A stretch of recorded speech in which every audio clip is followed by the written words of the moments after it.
کے لیے اور تمام تر درود و سلام حضرت محمد مصطفیٰ احمد مجتبیٰ صلی اللہ علیہ وآلہ وسلم کی ذات بابرکات کے لیے سب سے پہلے ہم سب اللہ کا شکر ادا کریں کہ پروردگار عالم نے ہمیں زندگی میں آج اس باطلیاں کے علاقے میں اپنے ذکر کی اور اپنے محبوب کے میلاد کی محفل میں آنے کی، سجانے کی اور یہاں باادب حاضری کی توفیق بخشی ہے۔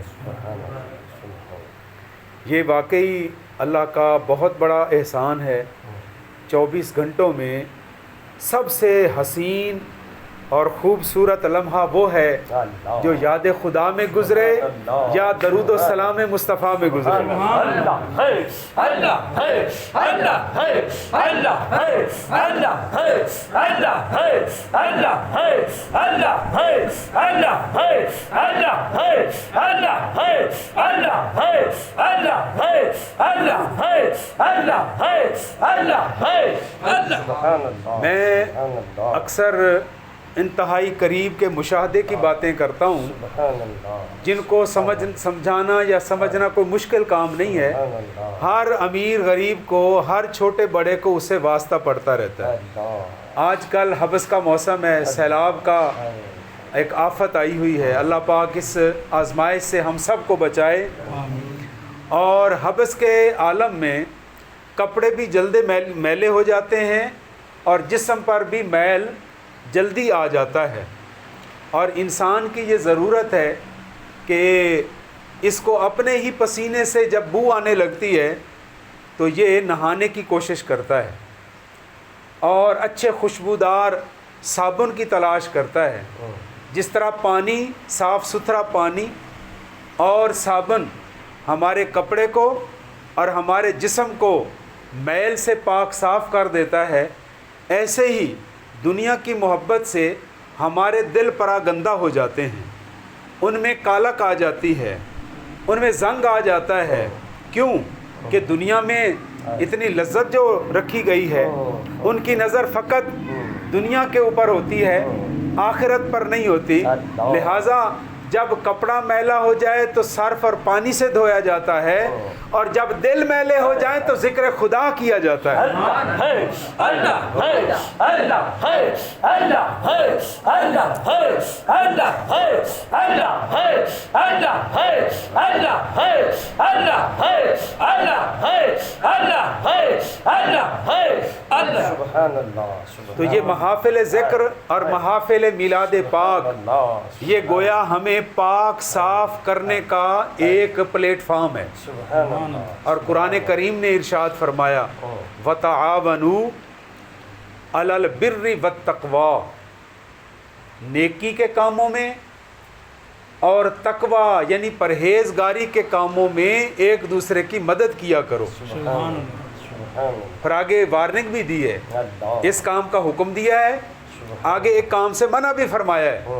آگے ارشاد فرمایا وَلَا تَعَاوَنُوا عَلَى الْإِثْمِ وَالْعُدْوَانِ، گناہ کے کام میں اور اللہ کی نافرمانی کے کام میں اگر کوئی تجھ سے مدد چاہے اسے صاف جواب دے دیں، نیکی کے کام میں حاضر ہوں اور بدی میں آپ سے نہیں مل سکتا۔ کیوں کہ قرآن پاک نے فرمایا وَلَا تَعَاوَنُوا، گناہ میں ایک دوسرے کے مددگار نہ بنو، البتہ نیکی میں ایک دوسرے کے مددگار بنو۔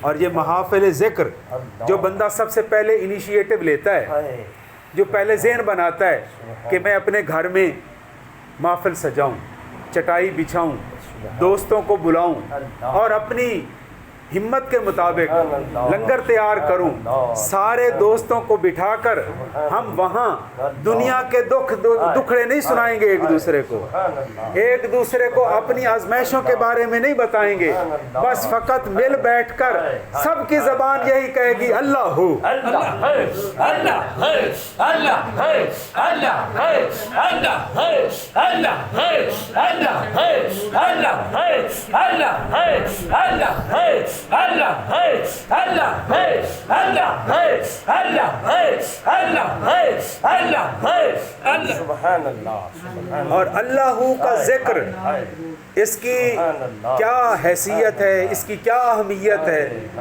سبحان اللہ ہم کیا جانیں۔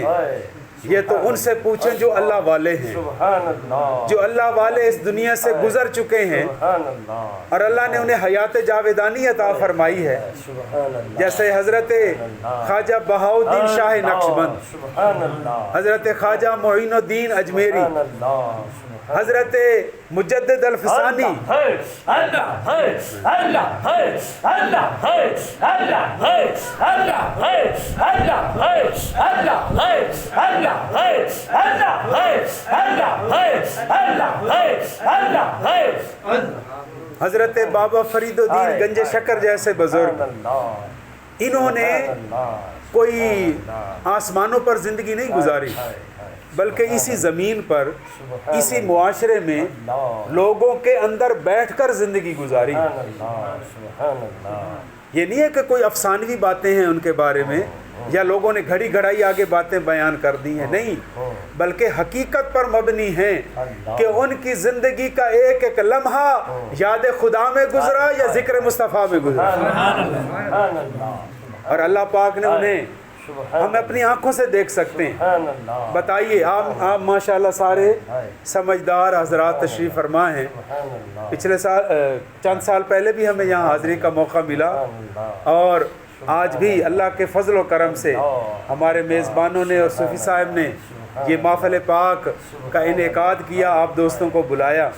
میں آپ سے یہ عرض کرنا چاہتا ہوں، بابا صاحب جائیں یا داتا صاحب یا قبلہ عالم غریب نواز جائیں یا حضرت بہاؤالدین زکریا ملتانی، جتنے بھی بزرگ ہیں، بتائیے انہوں نے کبھی آپ کو کوئی لیٹر بھیجا ہے کہ آؤ ہمارے دربار پر حاضری کے لیے آ جاؤ، یا وہاں کسی نے فون کیا ہو کہ نا بابا صاحب کا دربار بڑا معاذ اللہ آپ کی ضرورت ہے، آپ جلدی آ جائیں؟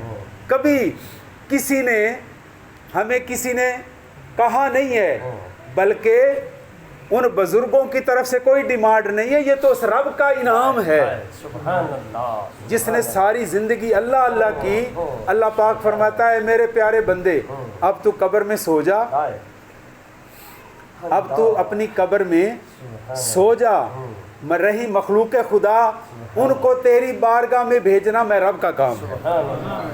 اور پھر صبح شام لوگ وہاں جا رہے ہیں، تلاوتیں ہو رہی ہیں، صدقات و خیرات ہو رہا ہے، ایک دوسرے کے ساتھ محبت کا، ایک دوسرے کے ساتھ تعاون کا عملی مظاہرہ اگر دیکھ رہا ہو، جو قرآن پاک نے فرمایا وَتَعَاوَنُوا عَلَى الْبِرِّ وَالتَّقْوَى، یہاں جو کھانا ہم 200 روپے میں بڑی مشکل سے ملتا ہے، ہمیں اپنی جیب دیکھنی پڑتی ہے، تب جا کے اس ہوٹل، کوئی چھوٹے سے ہوٹل سے ہم کھانے کا انتخاب کرتے ہیں کہ پیسے بھی تھوڑے لگیں اور پیٹ بھی بھر جائے، لیکن یہ تو داتا صاحب کا لنگر ہے نا، وہاں آپ کو ہر قسم کا لذیذ سے لذیذ کھانا ایسے ملے گا، لوگ ہاتھ اٹھا کر آپ سے گزارش کریں گے جناب کھانا حاضر ہے، آپ اس کو تناول کر لیں۔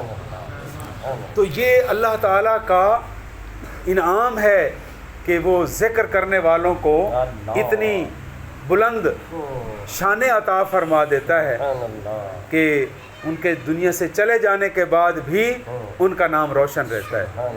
بے شمار پیٹرول پمپوں کے نام بابا فرید کے نام پہ رکھے ہوئے ہیں، لوگوں نے دکانوں کے نام بابا فرید کے نام پہ رکھے ہوئے ہیں، لوگوں نے اپنی ہاؤسنگ اسکیموں کے نام حضرت مجدد الفسانی کے نام پر رکھے ہوئے ہیں، حالانکہ انہیں 600 سال گزر گئے، 700 سال اس دنیا سے تشریف لے گئے، گزر گئے، لیکن آج بھی ان کا نام اس لیے زندہ ہے کہ اس مالک کائنات نے وعدہ فرما رہا ہے، فَاذْكُرُونِي أَذْكُرْكُمْ، تم میرا ذکر کرو میں تمہارا ذکر کروں گا۔